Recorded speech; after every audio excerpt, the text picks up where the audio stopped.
Hello, and of course, welcome back to VBS Show. Great apologies. We've had some sounding problems there. I'm sorry that you've been treated with that. But again, we're back on the VBS Show. As I said earlier, we've got an author, a wonderful book who's really hits our new ways here, the All Screwed Up book. We have him with us today, Michael and Sonu. Hello there and welcome. Hello. Thanks for being with us today. Hi. As I said, mixed race prison officer tale. Yes. Yeah. Michael, tell us a little bit about your background so we can get the total picture and then how you actually got into this particular career path. Oh, well, my name is Michael Oguzian Sonwu. I was born in Scotland and I left Scotland when I was about 2. I had my formative stages in Nigeria and came back to this country in '86.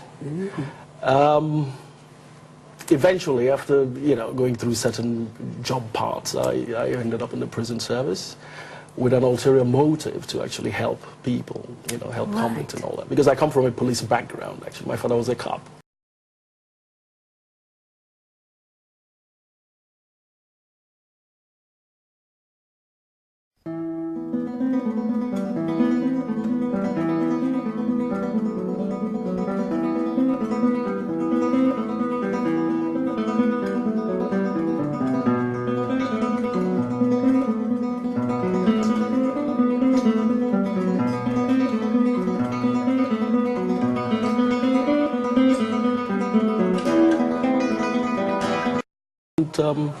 I tried to get justice and I couldn't, and which culminated in me writing the book about my experiences. It's all there in the book. Right. So give us a little bit now about your experience there. You did say initially that you wanted to, if you like, I wouldn't say give support, but to actually, is that really to work with those who were actually prisoners at the time? You wanted to have an interaction with them. What was the vision? What did you... I believe very strongly that corrective measures and rehabilitation in society is the way forward. I believe that as long as we can actually look after, I believe the prison is sort of like a microcosm of the macro society. Right. Because prisons are very intensive. They're supposed to be rehabilitative places where people are corrected and released into society. But unfortunately, over time, corruption has set into it. Rather than having that rehabilitative format, what we have is a warehouse dumping system, and this reflects on society.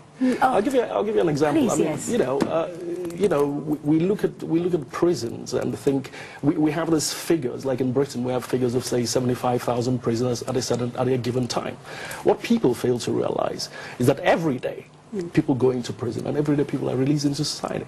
So if you're not taking care of them while they're inside, what then happens is if you go through a course of say 2-3 years, you might find out 1 million people have been through the system. And this impacts on society. This is why we're having what we're having in society today. So, being someone who's been, if you like, on the front line. Yes. I mean, I know people who I've spoken to have said. I mean, I've spoken to police officers in my time, spoken to magistrates in my time, who have actually said that they feel totally uncomfortable to even be in that environment.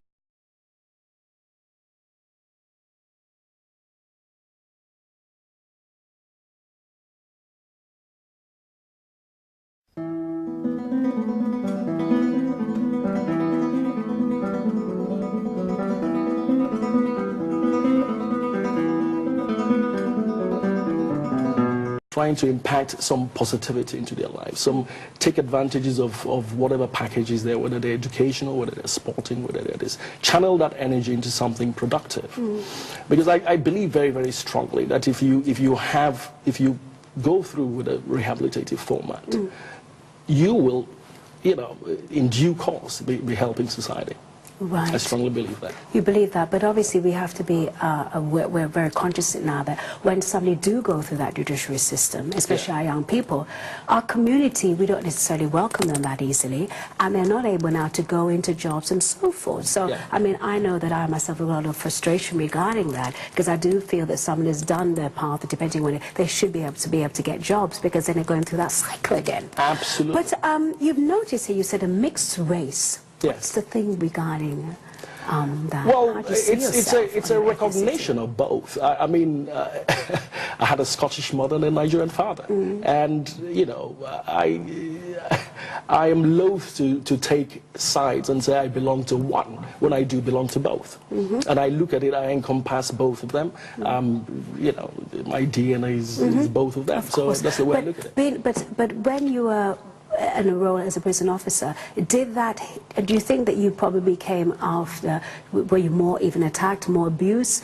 Because a lot of people, I know that in the British system, sometimes they feel, some people, probably white, they feel more comfortable with just people who are one ethnicity rather than both, because they can't even sometimes cope with the fact that people are able to care for each other and to love. So at any time, did you pick up that the fact that also that because you're a mixed race, that you were even more penalized by a particular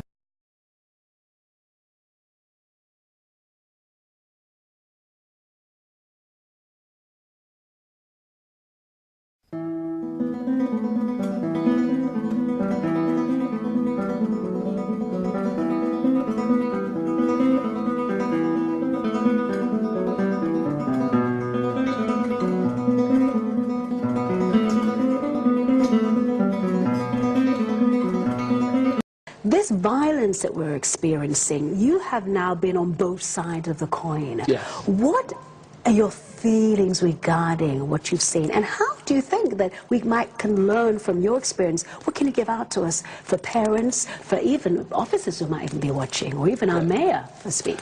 Well, you know, the way I look at it is, somebody's sent to jail, they're paying for a crime. The onus is on us to then, I mean, there's a statement that says that Her Majesty's Prison Service is there to serve the public by keeping in custody those committed by the courts, and to help them, to rehabilitate them. That is the ethos. That is the way it should be. But what you have is you have this warehouse system where people are just dumped, nothing happens. You have people who go into prison for, you know, onerous crimes, some silly thing. 6 weeks later, he comes out with a drug habit. He has a prison sentence over his head. He can't get a job. What do you expect him to do? So in other words, somehow or the other, we're funding these you know, them and us syndrome. We're funding this other side of it. We're funding criminality. We're funding a subdivision of society and calling it where people are ducking and diving. And we must address that, which is why society is spiraling the way it is. Right. Maybe 2 years ago, wonderful woman, Andrew Davis, was in town at a women's conference. The last, I must say, that our previous mayor had kept in, and of course we were working in partnership with them on the BBS team here.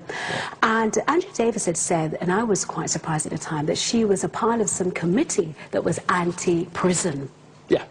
And I didn't realize this is something that's quite prominent in the US, that people are actually re-examining and addressing if this is really the way forward. Yeah. Now, what you've just said to me is that, of course, you've used the term a warehouse. Yes. Somebody goes in, comes back out with addiction, etc. Yep. So we do need to look at it. What are your feelings? Would you go as far as being anti-prison now, or what's your feelings? It's actually in the book as well. I did mention in one of my statements that the prison is the most negative place on earth. And, you know, I was leaving off this murky sport.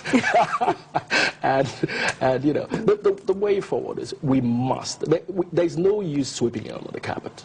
Because look at where society is going. Young kids think going to prison is a street cred thing. That is how bad it is. In fact, amongst their peers, what is happening is that, you know, the harder you are, I've been to prison, I've done a bit of time, everybody respect and all that crap. And that's what's going on.